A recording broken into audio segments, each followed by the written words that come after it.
If we could identify who had made those bite marks, it was another way of identifying who had carried out the murder.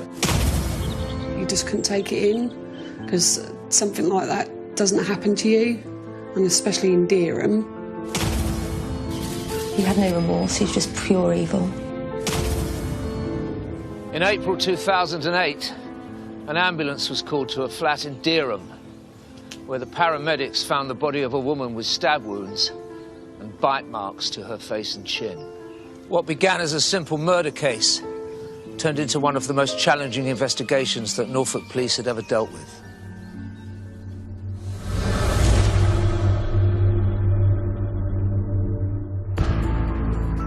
Situated halfway between Norwich and King's Lynn is the town of Dereham, home to 47-year-old mother of three, Elaine Walpole. On Tuesday, the 29th of April 2008, a friend raised the alarm after not seeing Elaine for a few days. Elaine's neighbour hadn't seen Elaine since the Saturday. They used to see each other every day, and so he was concerned that she may have fallen and had some sort of medical episode in her flat, and called an ambulance.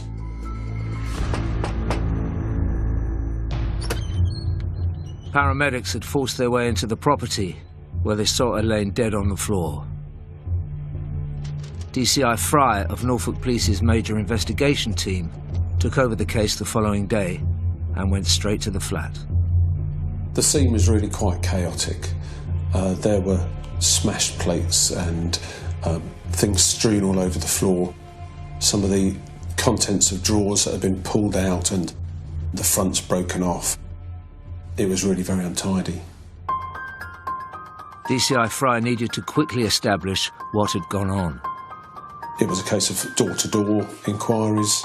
Intelligence needed to be gathered around what we knew about Elaine, what we knew about any of her family and friends. Anything that had been happening in that particular area of Dereham. Had there been a spate of burglaries going on that she might have disturbed someone? Just a general gathering of intelligence that may assist the inquiry. While police were making inquiries, the forensic team at the crime scene were building up a picture of events leading up to Elaine's murder. The state of the crime scene, to me, does suggest that there was some sort of altercation, fight, argument. But it does seem to go beyond what would have occurred just as a result of a struggle. The whole thing really seems to speak of somebody who was very angry, maybe seeking to intimidate and dominate, and really maybe demonstrate power and control. The residents of peaceful and picturesque Dereham were oblivious to what had happened. Dereham is a good place to live. It's at the very heart of one of the loveliest counties in the country, Norfolk. So it's surrounded by beautiful countryside, and it's a place where you can get to know people and be known.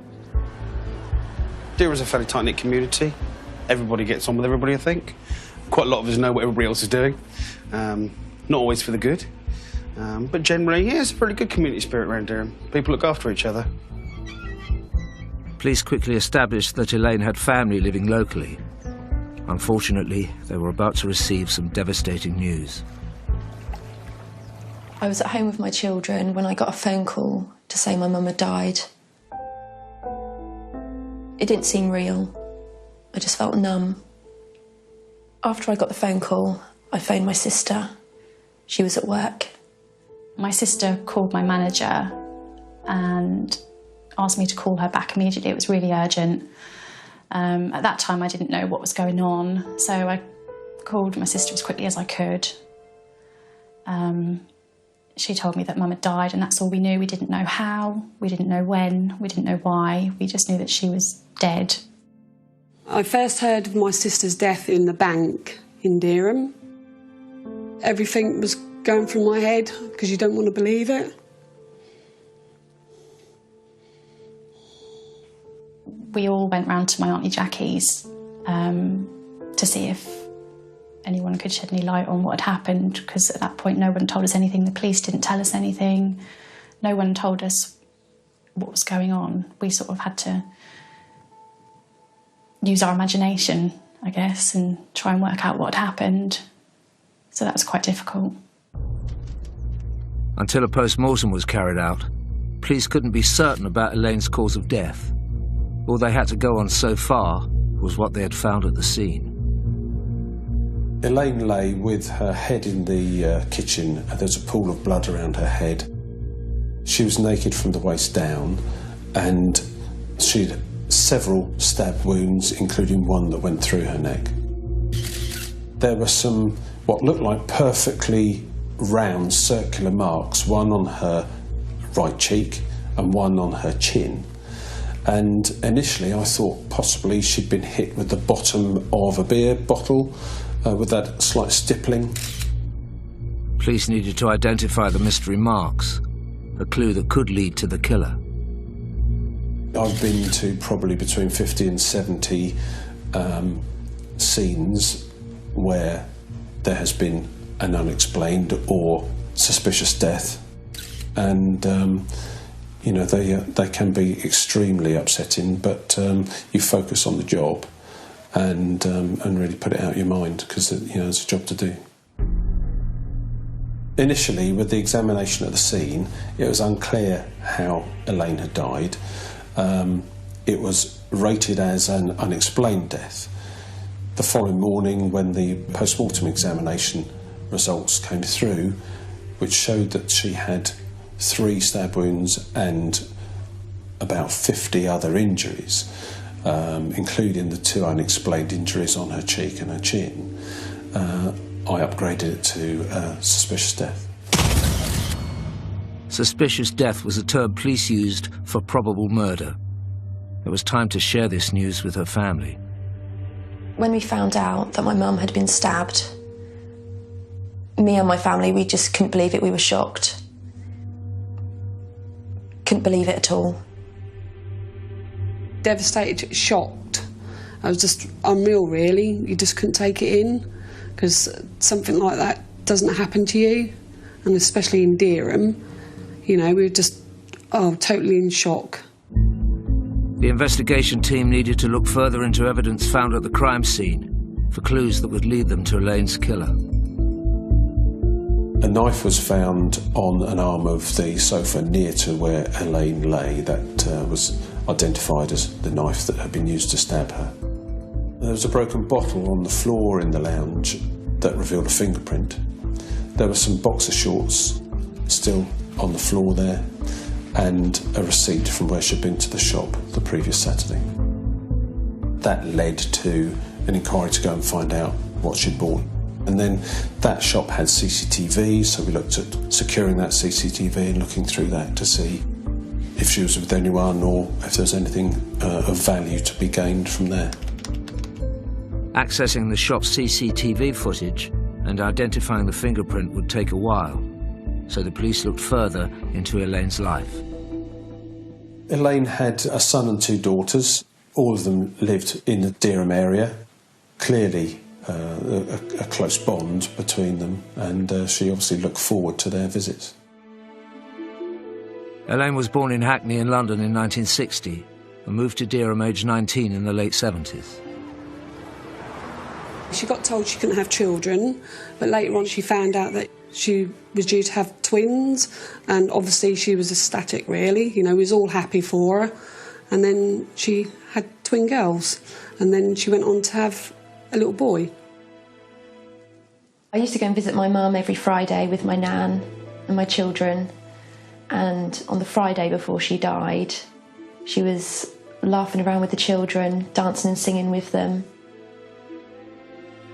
My mum was quite a private person. She didn't have many friends. One of her friends was her neighbour, and he used to visit her as well. Essentially, she lived quite an isolated life. Her family visited her regularly, and she had a routine of going to the shop every day and then returning home and spending most of the day on her own or in the company of a neighbour or whatever in her own flat. It was clear to police that the person who saw Elaine most regularly was the neighbour that had reported her missing. When we first found out what had happened to Mum, we all assumed it was her neighbour. We all automatically assumed it was him. A planned arrest was made on the neighbour to try to either eliminate him from the investigation or see whether he was actually responsible. That gave the opportunity to do a proper search of his flat, recover his clothing to see if there was any transfer of bodily fluids. Having arrested the neighbour, he was interviewed and he was able to give an account of his movements from the last sighting of Elaine right through till the Tuesday, which we followed up on. And it was clear within a few hours that it was unlikely that he was actually involved in her murder, and therefore he was bailed so that we could focus our resources elsewhere. One day into the inquiry, it was clear that Elaine Walpole's neighbour was innocent, leaving the police with no suspects. Without a concrete lead, finding her killer was some way off.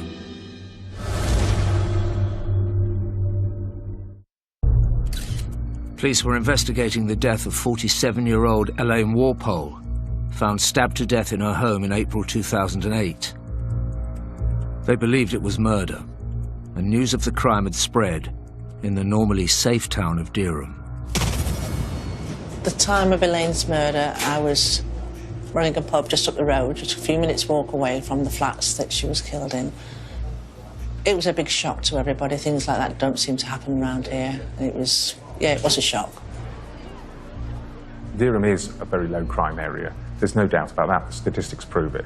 And so when something like this happens, we can't come to terms with it very easily, and there's this element of unknown and what's happened and just basic shock. That was on the news, in the paper, on the radio.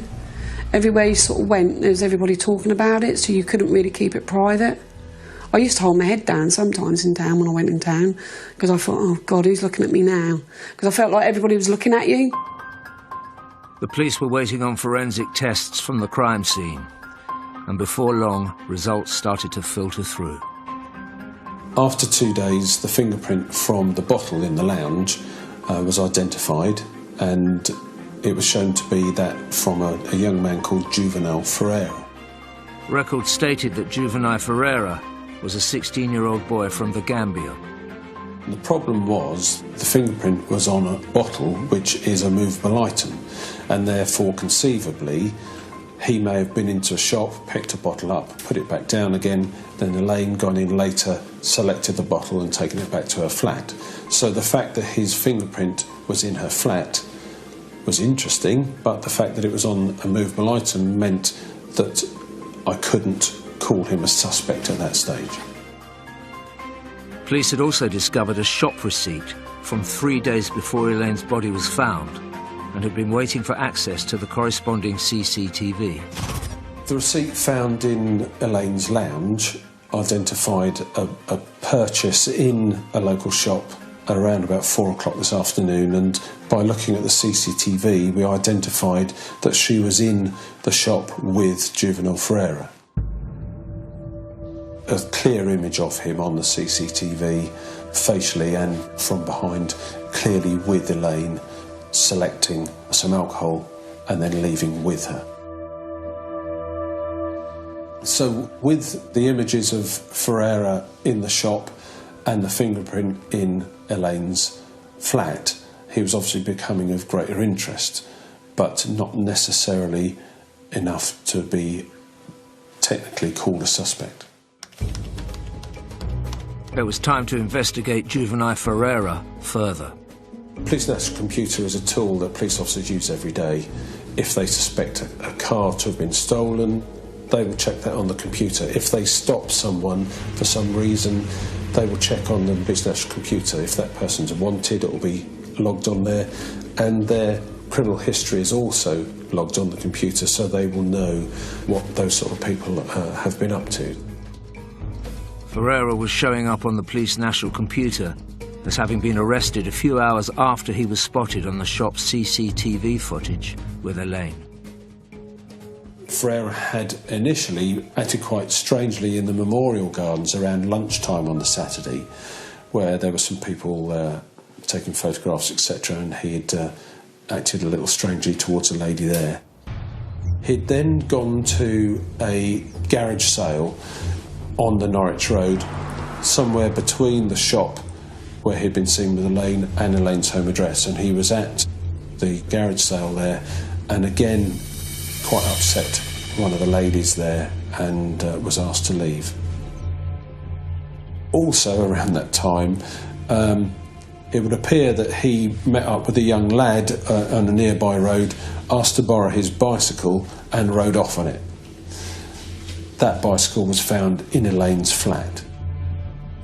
After stealing the bike, Juvenile Ferreira was spotted at around 4 p.m. on the CCTV with Elaine, and he continued to cause disturbances in Dereham that evening.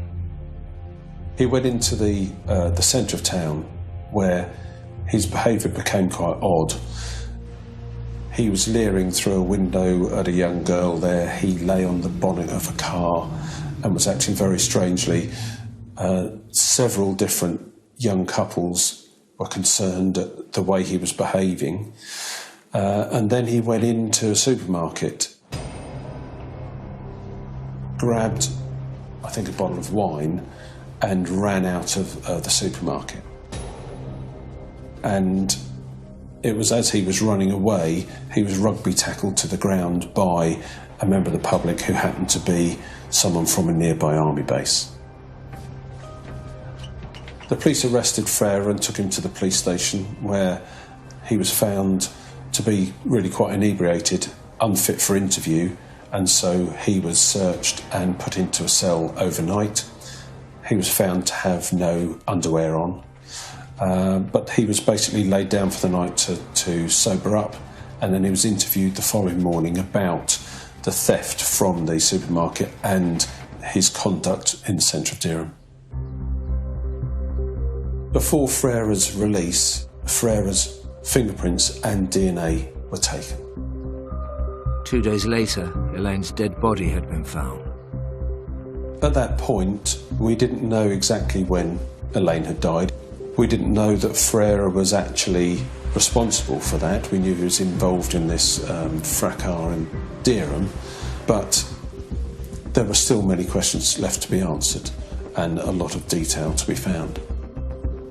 Police now knew Ferreira had been acting strangely around the time of Elaine's murder, and that he was one of the last people to have seen her alive. But they needed more concrete evidence. The next big step forward was a DNA hit. Swabs taken from Elaine's body had been sent to the forensic laboratory, and semen from Juvenile Ferreira was found on those swabs. A clear link between the incident and Juvenile Ferreira, and he was now a suspect. Elaine and Ferreira were from different walks of life, but the bodily fluids indicated she'd had sexual contact with this 16-year-old boy. It was the evidence the police had been waiting for. So now we had DNA from Ferreira on Elaine, and putting that together with the fingerprint, the CCTV image of her with him, he became the main suspect, and he was put on the police national computer as a wanted person. Juvenile Ferreira's elevated status meant that all UK police forces were on red alert, ready to seize him should they come into contact with him. Almost simultaneously to the DNA hit coming through, we received a phone call from Hertfordshire Police. They had stopped Juvenile Ferreira in Hoddesdon, and I was able to tell them to arrest him and take him back to the police station. Back at the station, police began to piece together his movements after causing mayhem in Norfolk 11 days earlier. Having been released from the police station in Dereham, he'd returned home, and then the following morning he'd made his way to London, where he'd tried to get on to the Eurostar. Just a day after he was seen with Elaine, Ferreira had tried to flee the country.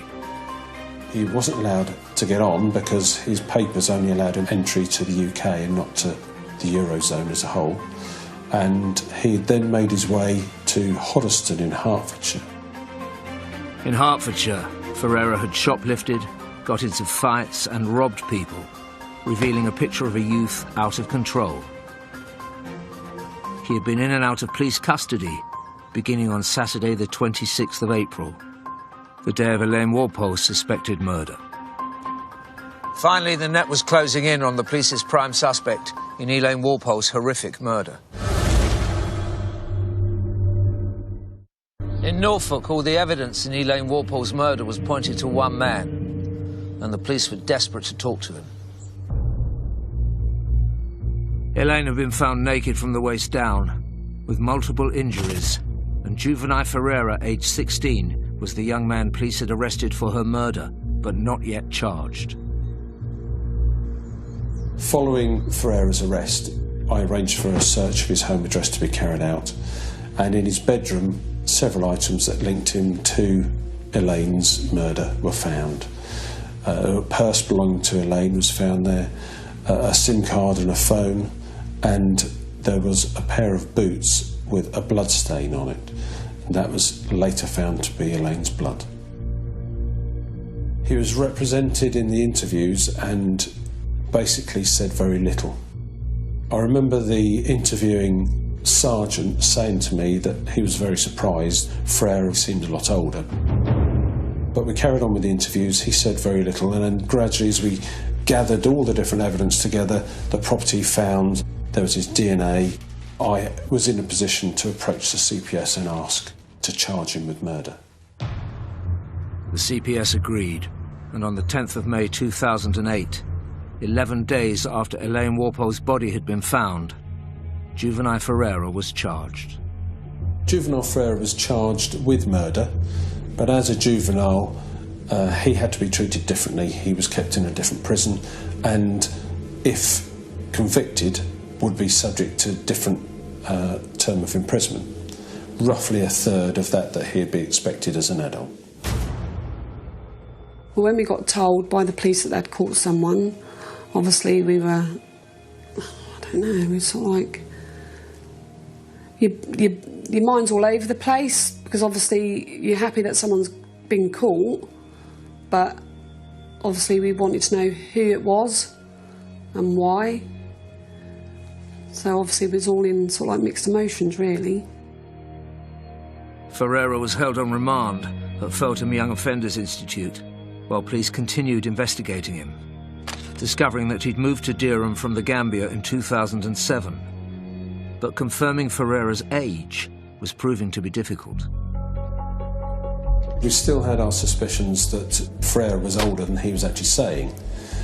Inquiries in the Gambia with the Attorney General indicated that travel documents could be obtained just by saying what your date of birth is without any evidence, and therefore they weren't a real true reflection of someone's date of birth. Ferreira's mother, who had moved to England, wanted to take him from the Gambia back to England, and therefore had applied for his travel documents stating a date of birth that made him at that time under 16 and a dependent. The Attorney General on my behalf made inquiries at the school where Ferreira had been and obtained his school certificate, but because he'd moved from Guinea-Bissau, where he was born, to the Gambia, we couldn't be absolutely sure when he'd started his school, and therefore that wasn't evidence of his birth and his age. Not being able to clarify Ferreira's age was a blow, but the police still had work to do in preparation for the trial, so focused on his relationship with Elaine. We wanted to know how Ferreira met Elaine, how well he knew her, and from inquiries it appeared that Ferreira was refused to purchase either alcohol or cigarettes in the shop and had gone outside and then asked Elaine to buy something for him, then returned into the shop and then walked away from the shop in the direction of her home address with her. As far as we know, that was the first time he had met Elaine. Ferreira's semen was found on Elaine's dead body, pointing to sexual contact between them. But to add sexual assault to the existing murder charge, DCI Fry had to disprove consensual sex. Police needed to find out more about Elaine's personal life, and they returned to the family. Elaine would always tell you stuff, even if you didn't want to know about it, she'd soon tell you about things. So, yeah, she'd definitely tell you if she had a boyfriend. I'd never heard of him. She'd never mentioned him to any of us, so we were very shocked that she would be involved with someone so young. We didn't know anything about him, or why they would even come to be acquaintances in the first place. As far as her family were concerned, Elaine wasn't in a relationship with anyone at the time of her death, let alone a random 16-year-old boy. The suggestion was upsetting, and more distressing was that they still hadn't been able to lay Elaine to rest. One thing that the family found very difficult to deal with was the delay in being able to hold Elaine's funeral. The problem is that we hold our post-mortem as soon as we can, but the defence have the right to hold their own post-mortem so that they can check the evidence that we've obtained. And therefore we have to have caught someone, charged them, and then given the defence the opportunity to carry out their own post-mortem. And in this case, the defence delayed and the post-mortem wasn't carried out for several months. Having the funeral after 4 months, it was obviously a huge weight had lifted off our shoulders that we were able to have the funeral.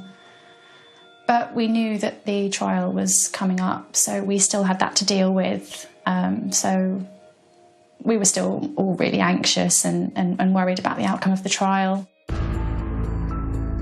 Unfortunately for Elaine's family, a new development at Feltham Young Offenders Institute suggested Ferreira wasn't going down without a fight. Whilst we were preparing the case, we were contacted by the prison where Ferreira was being kept, and we were told that he had written on the wall of his cell, "I didn't kill her, she was my girlfriend, for goodness sake, I'm only a kid."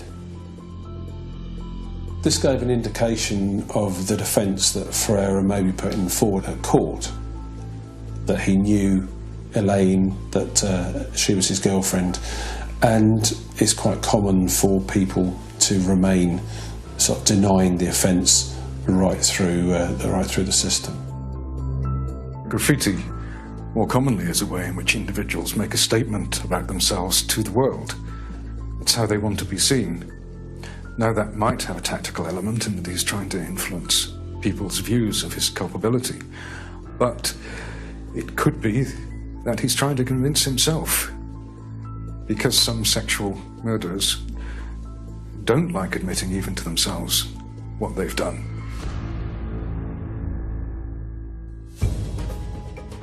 Police now had to prove that Elaine and Ferreira were not in a relationship as he claimed, and that a violent sexual assault had taken place.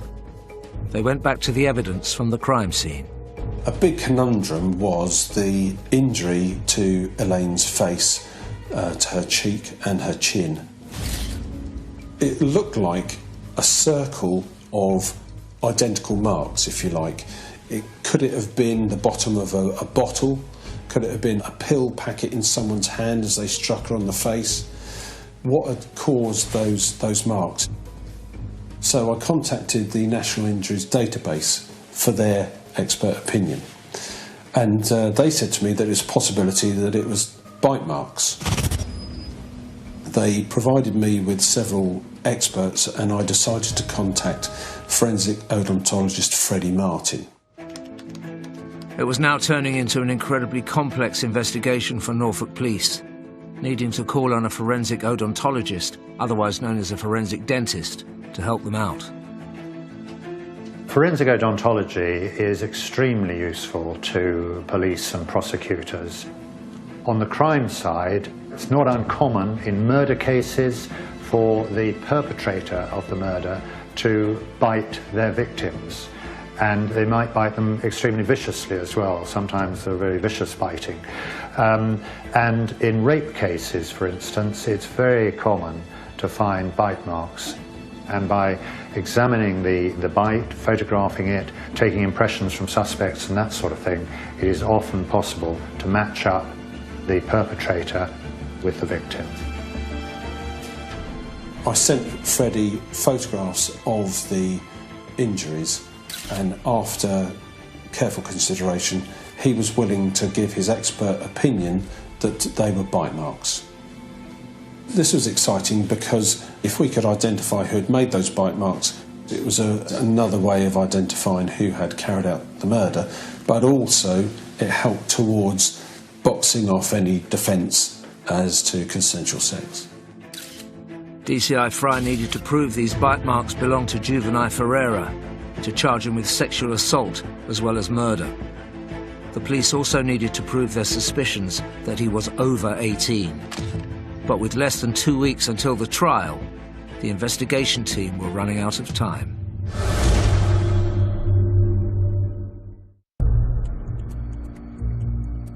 Police in Dereham had been investigating the death of Elaine Walpole, stabbed to death in her Norfolk home in 2008. They had charged 16-year-old Juvenile Ferreira with murder and were keen to add a sexual assault charge after his DNA was found on her body. So the swabs from Elaine's body were sent as a priority, and other exhibits followed later on.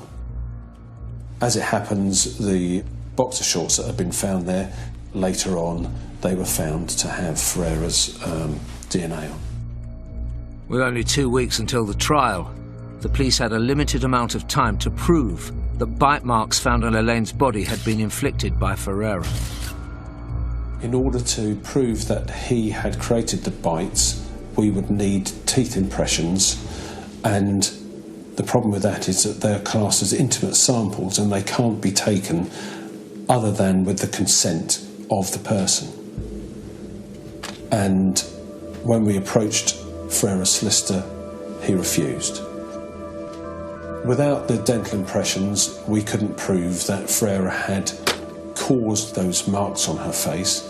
However, we would be able to bring it to the attention of the court that Ferreira had refused, and therefore an adverse inference could be made against Ferreira in the subsequent trial.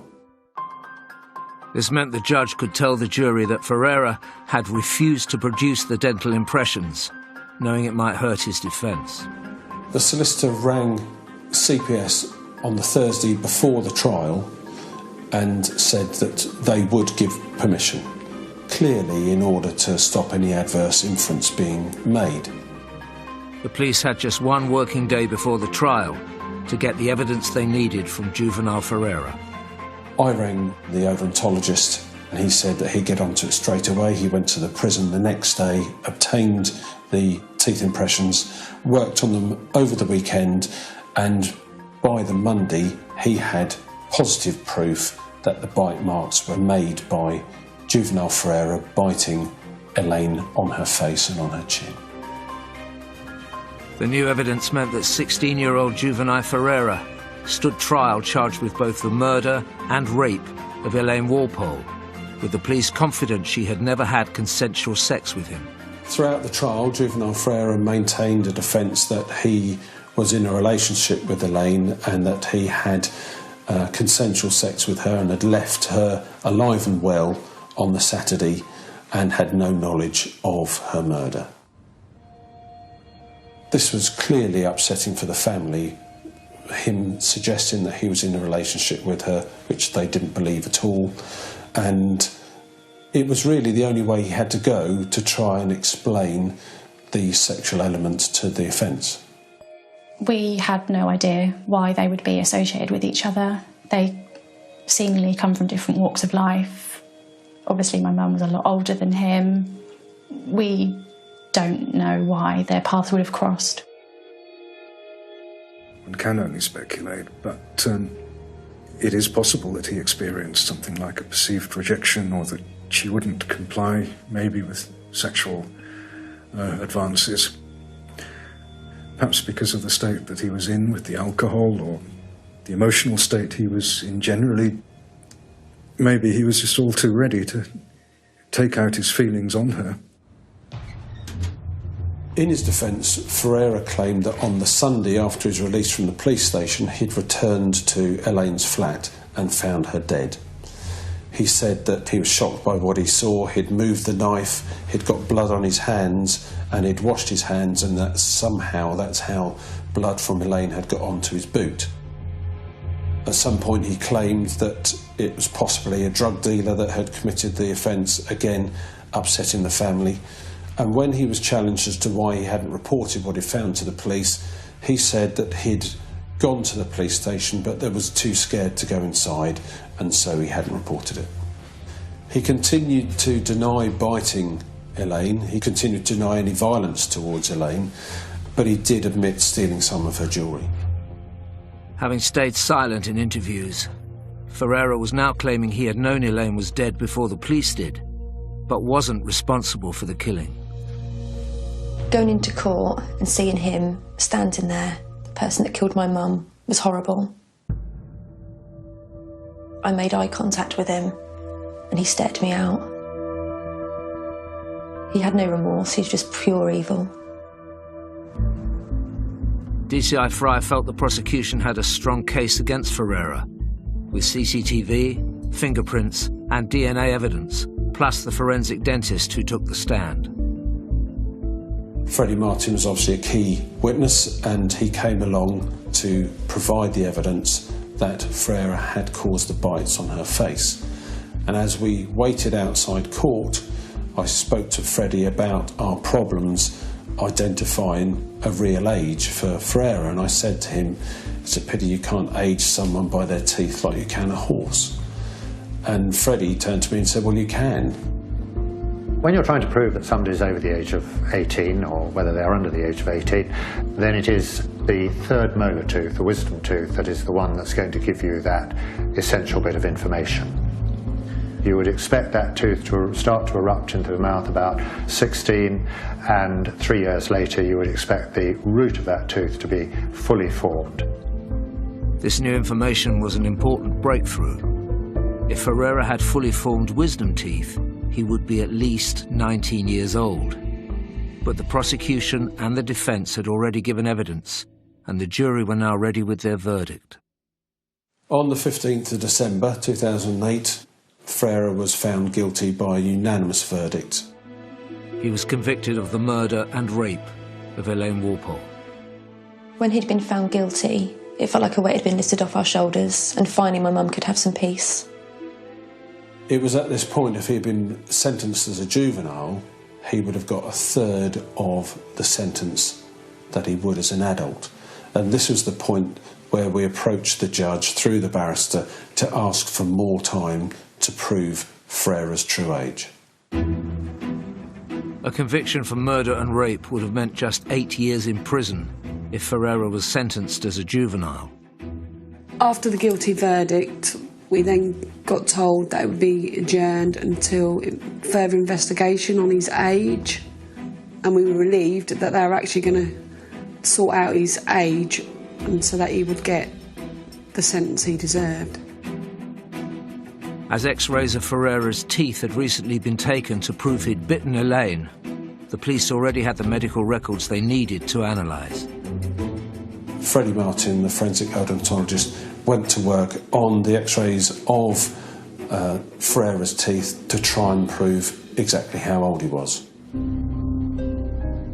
The really crushing news was that, in fact, he had a deformity in his teeth, and the last set of molars weren't even there, and he couldn't prove through his teeth how old Ferreira was.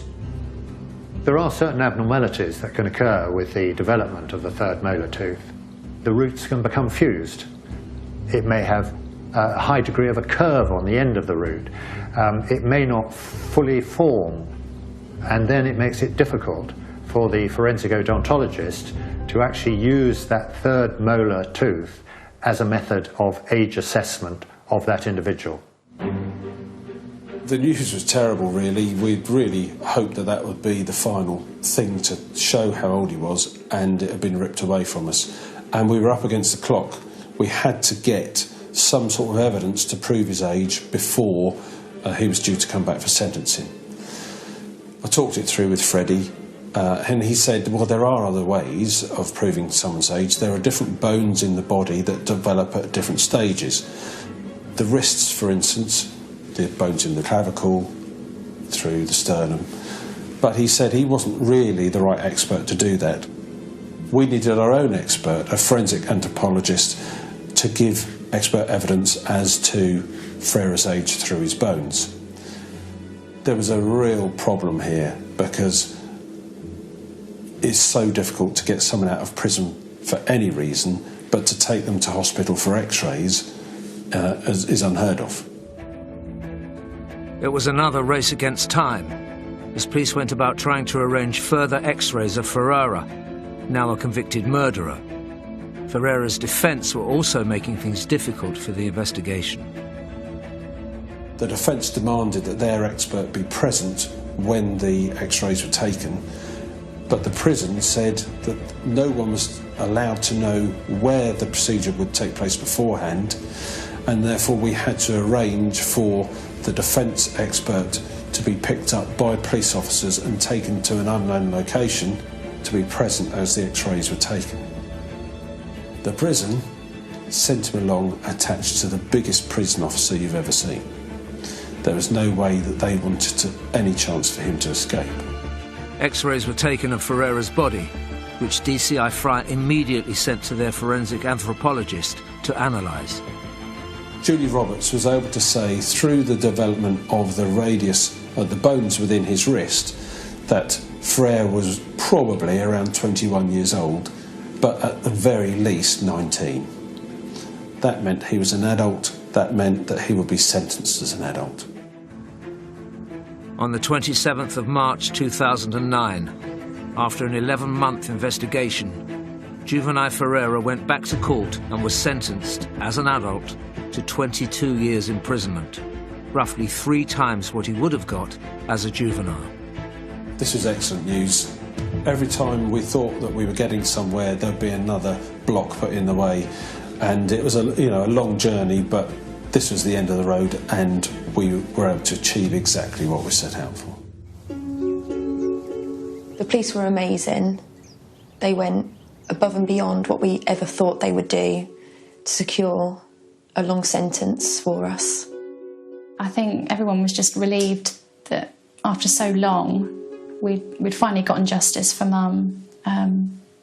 Although it won't bring her back, we are happy with the sentencing, and we can just try and move on and obviously never forget her and what happened, but we can cry again. It still doesn't seem real that my mum's not here anymore.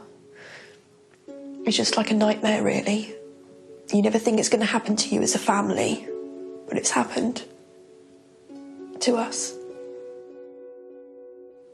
She's too young. She shouldn't be there. She should be here. She should be here with us. We all have a miss her. Thanks to Norfolk Police's dedication to the pursuit of justice, Juvenile Ferrera started a full and just sentence for the murder of mother and grandmother Elaine Walpole that would keep him in jail until what the police believe will be well into his 40s.